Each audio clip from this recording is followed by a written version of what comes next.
भारतीय सेना ने पाकिस्तान में घुसकर आतंक फैलाने वालों को मौत के घाट उतार दिया। उन लोगों का बदला ले लिया जिन बेगुनाहों को पहलगाम में आतंकियों ने बेरहमी से मारा था। भारत की सेना ने उस सिंदूर का बदला लिया जिस सिंदूर को आतंकियों ने उजाड़ दिया था। उन माओं का बदला लिया जिनकी गोद को आतंकियों ने सूना कर दिया था।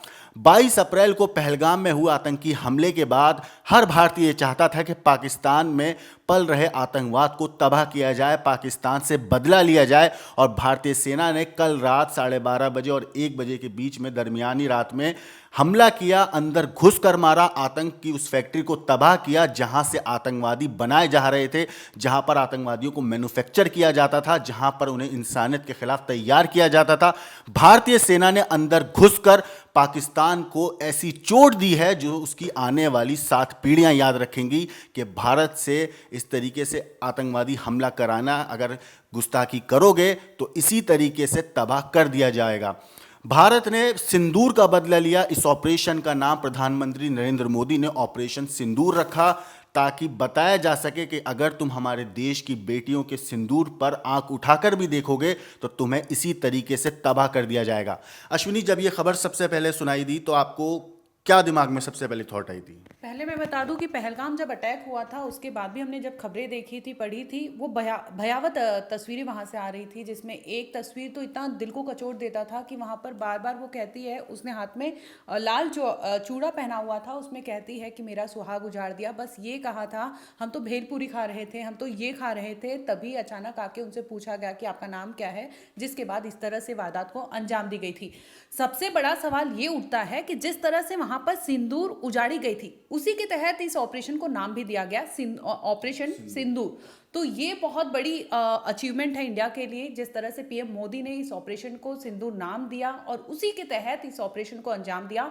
भारत में रहकर आप सोचिए कि भारत की दहलीज में रहकर यहां से पाकिस्तान को भेदा है।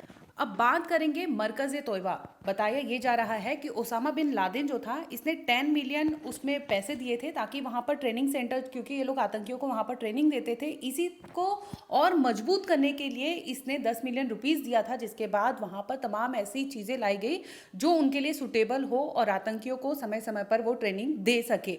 और इसमें बड़ा नाम ये भी आ रहा था, हाफिज सईद का ठिकाना पता लग गया था, जिसके तहत इन्होंने इतने बड़े ऑपरेशन को अंजाम दिया।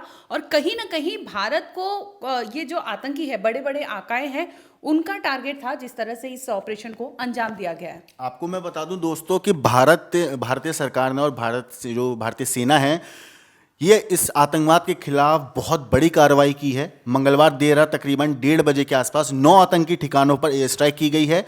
इस हमले को ऑपरेशन सिंदूर का नाम दिया गया है। जैसे कि हमने बताया, ये जो भारत के प्रधानमंत्री हैं नरेंद्र मोदी, उन्होंने ये नाम दिया था। ये तीनों सेनाओं का जॉइंट ऑपरेशन था। भारत की पराक्रमी सेनाओं ने पाकिस्तान के 4 और पीओके के 5 ठिकानों को टारगेट किया। भारतीय खुफिया एजेंसी रॉ ने सभी टारगेट की पहचान की थी। साथ ही साथ आपको बता दूं, इसके बाद पूरी प्लानिंग के साथ लश्कर और जैश के ठिकानों पर हमला किया गया। लेकिन इसमें सबसे हैरानी वाली बात चीज जो मैं आपको बताऊं दोस्तों, पीओके पाकिस्तान और पीओके के में जैश लश्कर के 7 और हिजबुल के 2 ठिकानों को तबाह किया गया। ये वो ठिकाने थे जहां से आतंकवाद की पूरी एक फैक्ट्रियां चल रही थी, जहां पर इंसानों को बरगलाया जाता था, बच्चों को, और उसके बाद उन्हें आतंकवादी बनाया जाता था। भारतीय सेना ने अंदर घुसकर तकरीबन 100 किलोमीटर अंदर जाकर इन लोगों को मारा है, इन लोगों को सबक सिखाया है कि आतंकवाद फैलाने वालों को ऐसे ही तबाह किया जाएगा, ऐसे ही मिट्टी में मिला दिया जाएगा। भारतीय सरकार ने, भारतीय सेना ने, भारत के हर एक इंसान ने आज उन बेटियों का सिंदूर का बदला लिया है, जिस सिंदूर को 22 अप्रैल की उस दोपहर को पहलगाम में इन हैवानों ने गोलियों से भूनकर उजाड़ दिया था और सिंदूर को खून से लाल कर दिया था। इस पूरे मामले पर अश्विनी, जो कानपुर के शुभम द्विवेदी हैं, उनकी वाइफ जो हैं, उनका भी बाइट आई थी। वो भी यही बोल रहे हैं कि मेरे साथ जो हुआ उसका इन्होंने, भारत सरकार ने बदला लिया है और मैं बहुत खुश हूँ। हर भारतीय आज खुश है। लेकिन कहीं ना कहीं आपको लगता है कि पाकिस्तान अब इस पे जवाबी कुछ करेगा, एक्शन लेगा? अगर वो करेगा तो जाहिर सी बात वो मिट्टी में ही दोबारा से रगड़ जाएगा। जिस तरह से भारत की अगर तैयारी देखें, मॉक ड्रिल की तैयारी हो रही थी पिछले कई दिनों से, लगभग 15 दिन से ये डिमांड हो रही थी कि पहलगाम का बदला कब लेंगे, पहलगाम पे कब मतलब ये लोग भारत का स्टैंड क्या होगा। तो इसे लेकर लगातार 140 करोड़ जो देशवासी हैं उनका कहना था कि बदला लेना चाहिए, और सरकार कहीं ना कहीं जितनी हाई लेवल मीटिंग की गई थी, कई दौर की ये मीटिंग हुई जिसमें रक्षा मंत्री हो चाहे होम मिनिस्टर हो, तमाम ऐसे बड़े अधिकारी जो थे वहां पर मौजूद थे, मिनिस्टर थे, जिसमें इन्होंने इतने हाई लेवल मीटिंग करने के बाद इन्होंने बकायदा ऑपरेशन सिंदूर का प्लान किया, जिसके तहत आपको याद होगा कि आज मॉक ड्रिल होना था। और इसी बीच खबर आती है कि रात में ही इस तरह से बड़े ऑपरेशन को अंजाम दिया।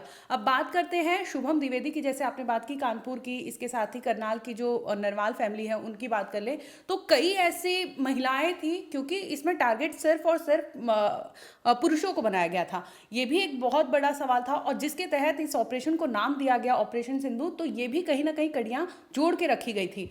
और अगर मैं बात करूं शुभम द्विवेदी की वाइफ की, जो तो उन्होंने कहा, जिस तरह से उनका पहले स्टेटमेंट आ रहा था कि वहां पर उन्हें जिस तरह से वो थी अपने पति की लाश लेकर, वो जिस तरह से सफ़र की, तमाम ऐसी चीज़ें जो दिल को कचोट देता था। अब उन्होंने कहा है कि अब जाकर आखिरकार बदला पूरा हुआ, जिस तरह से उन्हें पहलगाम में अपने पति को खोना पड़ा था।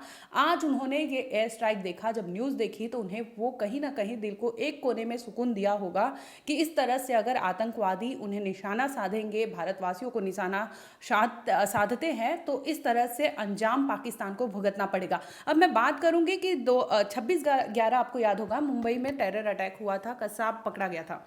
इसमें भी सामने, क्योंकि पाकिस्तान ने कभी एक्सेप्ट नहीं किया कि कसाब उनके मूल का था या वहाँ का था, कभी एक्सेप्ट नहीं किया। यही हाल उसने कारगिल में भी किया था। कारगिल वॉर के टाइम भी जो उनके सैनिक थे उनकी लाश उसने लेने से मना कर दी थी कि ये हमारे नहीं हैं।